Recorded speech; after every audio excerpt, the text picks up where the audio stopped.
आइए बच्चों, आज आपकी कक्षा 10 के पहले पाठ विज्ञान का पहला पाठ रासायनिक अभिक्रियाएं एवं समीकरण, इसको आगे बढ़ाते हुए आज हम बात करें रासायनिक अभिक्रियाओं के प्रकार की और समझें कि रासायनिक अभिक्रियाएं कितने प्रकार की होती है। फिर उनके बारे में थोड़ा सा डिटेल में बात करेंगे और कुछ इक्वेशंस के, कुछ समीकरणों के एग्जाम्पल के माध्यम से हम इसको समझने का प्रयास करेंगे। बच्चों, आपकी टेक्स्ट बुक में रासायनिक अभिक्रियाओं के प्रकार जब आप पढ़ेंगे तो मुख्य रूप से 5 तरह की अभिक्रियाओं के बारे में बात की गई है। जो आपको दिख रहा है, लिखा है मैंने, संयोजन अभिक्रिया, वियोजन अभिक्रिया, विस्थापन अभिक्रिया, द्विविस्थापन अभिक्रिया, उपचयन एवं अपचयन अभिक्रिया। इन पांचों के अलावा 1, 2, 3, 4, 5 आप संक्षेप में इसी के अंदर ऊष्माक्षेपी अभिक्रिया पढ़ेंगे, ऊष्माशोषी पढ़ेंगे और अवक्षेपण अभिक्रिया पढ़ेंगे। तो आओ इसको शुरू करते हैं। सबसे पहले बात करते हैं संयोजन अभिक्रिया की। सबसे पहले संयोजन अभिक्रिया।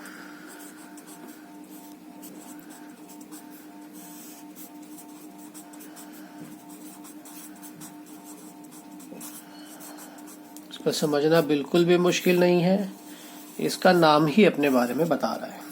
संयोजन का अर्थ ही होता है योग हो जाना, जुड़ जाना। इसमें 2 या 2 से अधिक अभिकर्मक या अभिकारक आपस में जुड़कर एक उत्पाद का निर्माण करते हैं। यदि इसको मैं संकेतों के माध्यम से आपको एक स्टैंडर्ड इक्वेशन बना करके दिखाना चाहूं तो कुछ इस प्रकार का नजर आता है इसका रूप। एक से ज्यादा अभिकर्मक आपस में संयोग करके, तभी इसका नाम संयोजन अभिक्रिया है। आपस में संयोग करके या जुड़कर एक उत्पाद का निर्माण करते हैं, एक उत्पाद का, एकल उत्पाद का। तो अब थोड़ा एग्जाम्पल लेते हैं इसके।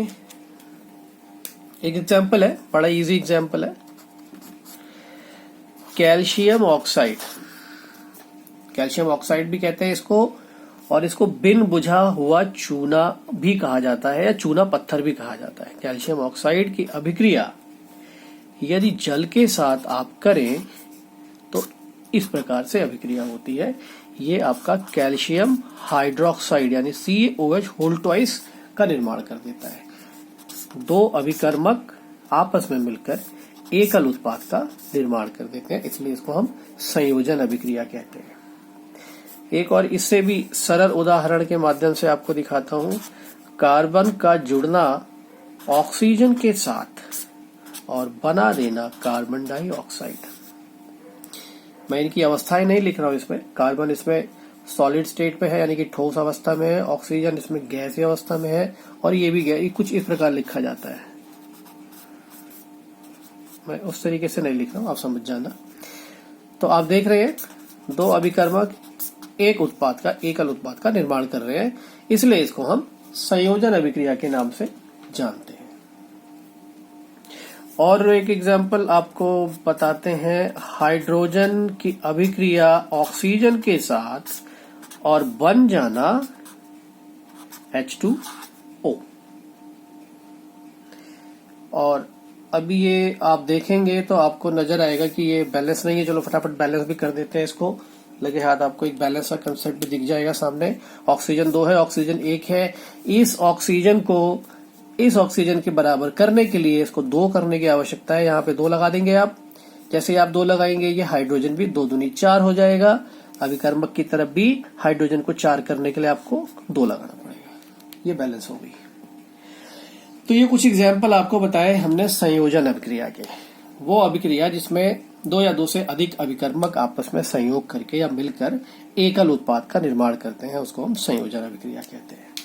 अब अगली अभिक्रिया के बारे में हम बात करते हैं, जो है वियोजन अभिक्रिया।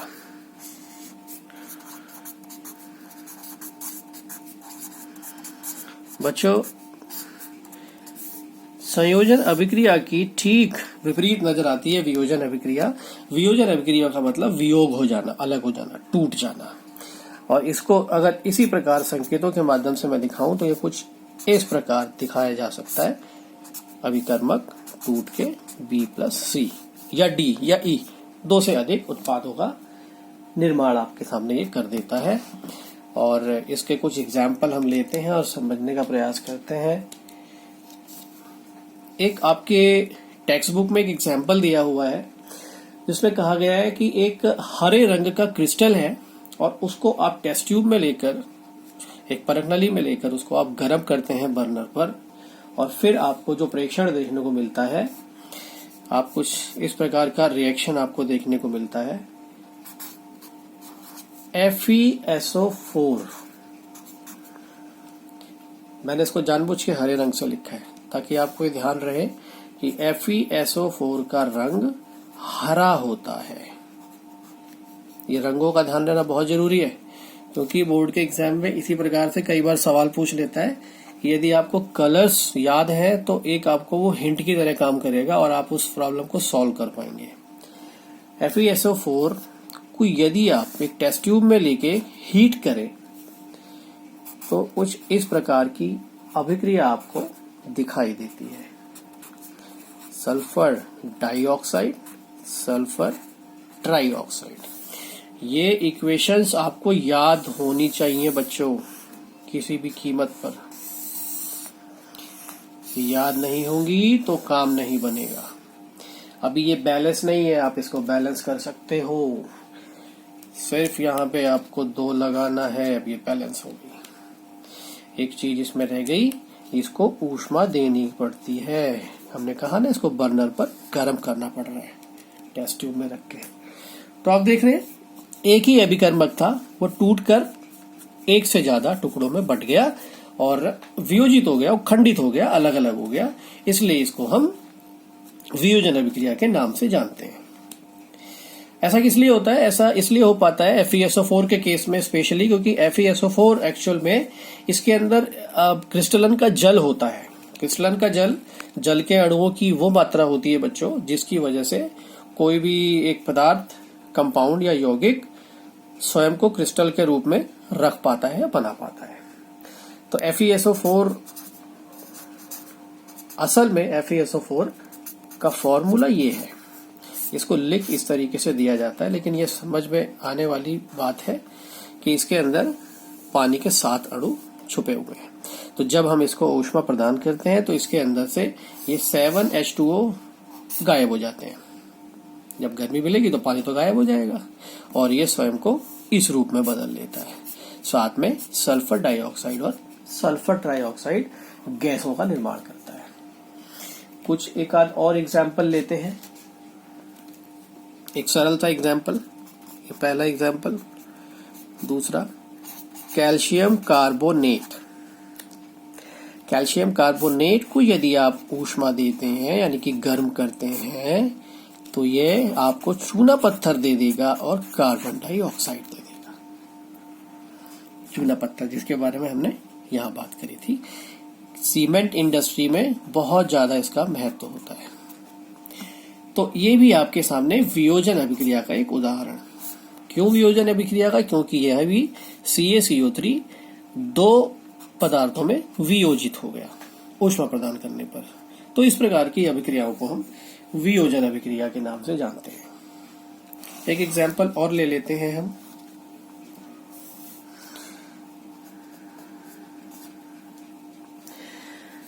Lead nitrate PbNO3 whole twice को यदि आप गर्म करें, टेस्ट ट्यूब में डालकर इसको हम बर्नर पे गर्म करें तो बच्चों अभी आपको याद करना पड़ेगा कि ये हमें लेड ऑक्साइड और साथ में NO2 और ऑक्सीजन गैस प्रदान करता है। अब जब आप इसको बैलेंस करेंगे, आप इसको बैलेंस करने का प्रयास करना वीडियो को पॉज करके, और फिर उत्तर अपना जांचने के लिए आप ये देख लेना। मैं इसको बैलेंस कर देता हूं। ये बैलेंस हो गई है। तो यहां भी आप देख रहे हैं कि एकल अभिकर्मक, एक ही अभिकर्मक तीन पदार्थों में टूट गया, इसलिए इस अभिक्रिया को हम वियोजन अभिक्रिया के नाम से जानते हैं। आगे बढ़ते हैं। हमने अभी संयोजन अभिक्रिया की बात करी, वियोजन की, अब बात करते हैं विस्थापन अभिक्रिया की। सबसे पहले आपको एक फटाफट एक एग्जाम्पल देता हूं मैं और उसके माध्यम से आपको समझाने की कोशिश करता हूं। अच्छा, एक चीज है कि ये जरा मैं उसको कवर कर लूं, उसके बाद आगे बढ़ते हैं विस्थापन पे। और एग्जाम में ये अक्सर पूछ लिया जाता है, इसलिए इसकी बात करना बहुत जरूरी है। एक एग्जाम्पल है AgCl, सिल्वर क्लोराइड। यदि आप सिल्वर क्लोराइड को वॉच ग्लास में रखकर और सूर्य की रोशनी में भी रख दो तो भी ये वियोजित हो जाता है, तो भी ये टूट जाता है। सूर्य के प्रकाश में भी मात्र रख देने पर ये वियोजित हो जाता है। और इसको दिखाने का तरीका कुछ ऐसा है, ये सूर्य का प्रकाश और ये टूटकर Ag और Cl2। फिर आप दोबारा देखते हैं कि यार ये तो बैलेंस नहीं है, क्योंकि यहाँ पे Cl के दो हैं, यहाँ Cl का एक है, इसलिए इसको दो करना पड़ता है। इस दो की वजह से ये सिल्वर भी दो हो जाता है, तो आपको इस सिल्वर को भी दो करना पड़ता है। तो ये खास तरह की अभिक्रिया है जहां पर सिल्वर क्लोराइड एक सफेद रंग का पदार्थ है। जब आप इसको सूर्य की रोशनी में रखते हैं, मात्र सूर्य की रोशनी में रखते हैं, ना हमने बर्नर दिखाया ना इसको गर्म किया, ये सूर्य की रोशनी में ही पाकर और वियोजित हो जाता है, टूट जाता है, सिल्वर अलग हो जाता है और क्लोरीन अलग हो जाता है।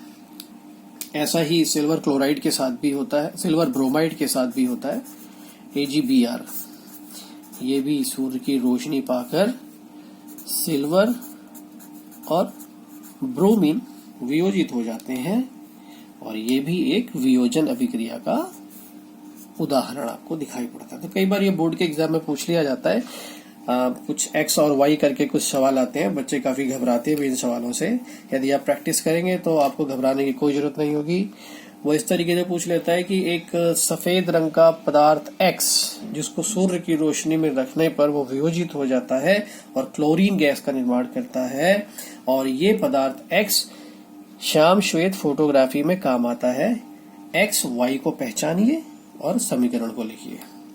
तो रंगों का ध्यान रखना बहुत जरूरी है। आपको ध्यान रखना है सफेद रंग का पदार्थ है और सूर्य की रोशनी में वियोजित हो जाता है, क्लोरीन गैस बनाता है, और ये पदार्थ ब्लैक एंड व्हाइट फोटोग्राफी में भी काम आता है।